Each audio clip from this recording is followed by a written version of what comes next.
ಮಹಾಗಣಾಧಿಪತಯೇ ನಮಃ. ಓಂ ಅಜ್ಞಾನತಿಮಿರಾಂಧಸ್ಯ ಜ್ಞಾನಾಂಜನಶಲಾಕಯ ಚಕ್ಷುರುನ್ಮಿಳಿತಂ ಯೇನ ತಸ್ಮೈ ಶ್ರೀ ಗುರವೇ ನಮಃ.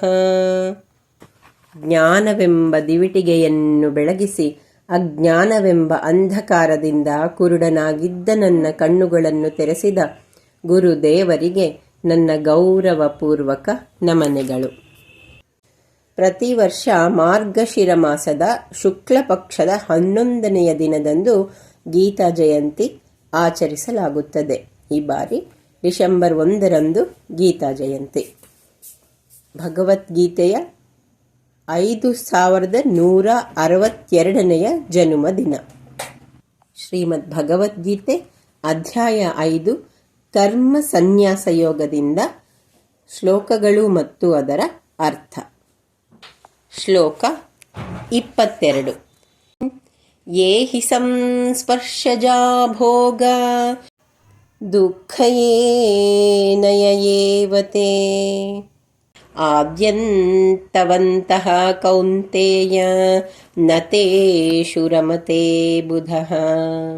ಅರ್ಥ: ಇಂದ್ರಿಯ ವಿಷಯಗಳ ಸಂಪರ್ಕದೊಂದಿಗೆ ಉತ್ಪನ್ನವಾದ ಸುಖಾನುಭವಗಳು ದುಃಖಗಳಿಗೆ ಕಾರಣವಾಗುತ್ತವೆ. ಅವುಗಳಿಗೆ ಪ್ರಾರಂಭ ಮತ್ತು ಕೊನೆ ಎಂಬುದಿರುತ್ತದೆ. ಹಾಗಾಗಿ ಕುಂತಿಪುತ್ರನೇ, ಜ್ಞಾನಿಯಾದವನು ಇಂದ್ರಿಯಗಳಲ್ಲಿ ಮತ್ತು ಇಂದ್ರಿಯ ವಿಷಯಗಳಲ್ಲಿ ತೃಪ್ತಿಯನ್ನು ಕಾಣುವುದಿಲ್ಲ. ಶ್ಲೋಕ 23. ಶಕ್ನೋತಿ ಹೈವ ಯಃ ಸೋಢುಂ ಪ್ರಾಕ್ಯರೀರ ವಿಮೋಕ್ಷಣಾತ್ ಕಾಮಕ್ರೋಧೋದ್ಭವಂ ವೇಗಂ ಸ ಯುಕ್ತಃ ಸ ಸುಖೀ ನರಃ. ಅರ್ಥ: ಈಗಿನ ದೇಹವನ್ನು ಬಿಡುವುದಕ್ಕೆ ಮುಂಚೆ ಒಬ್ಬನು ತನ್ನ ಇಂದ್ರಿಯಗಳನ್ನು ಮತ್ತು ಕಾಮಕ್ರೋಧಗಳಿಂದ ಉಂಟಾಗುವ ಉದ್ರೇಕವನ್ನು ನಿಯಂತ್ರಿಸಬಲ್ಲನಾದವನು ಆತ್ಮತೃಪ್ತನಾಗುತ್ತಾನೆ. ಅಂತಹ ವ್ಯಕ್ತಿಯು ಒಬ್ಬ ನಿಜವಾದ ಯೋಗಿ. ಶ್ಲೋಕ 24. ಯೇಂತಹ ಸುಖೋಂತರಾರಾಮಸ್ತಥಾಂತರ್ಜ್ಯೋತಿರೇವ ಯಃ ಸ ಯೋಗಿ ಬ್ರಹ್ಮನಿರ್ವಾಣಂ ಬ್ರಹ್ಮಭೂತೋಧಿಗಚ್ಚತಿ. ಅರ್ಥ: ಯಾರೊಬ್ಬ ತನ್ನೊಳಗೆ ತಾನು ಸುಖವನ್ನು ಮತ್ತು ಸಂತೋಷವನ್ನು ಕಂಡುಕೊಳ್ಳುತ್ತಾನೋ ಮತ್ತು ಅಂತರಂಗದಿಂದ ಸಾಕ್ಷಾತ್ಕಾರವನ್ನು ಹೊಂದಿರುತ್ತಾನೋ ಅವನು ಪರಿಪೂರ್ಣ ಯೋಗಿ.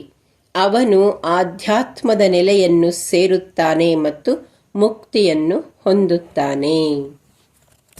ಶ್ಲೋಕ 25.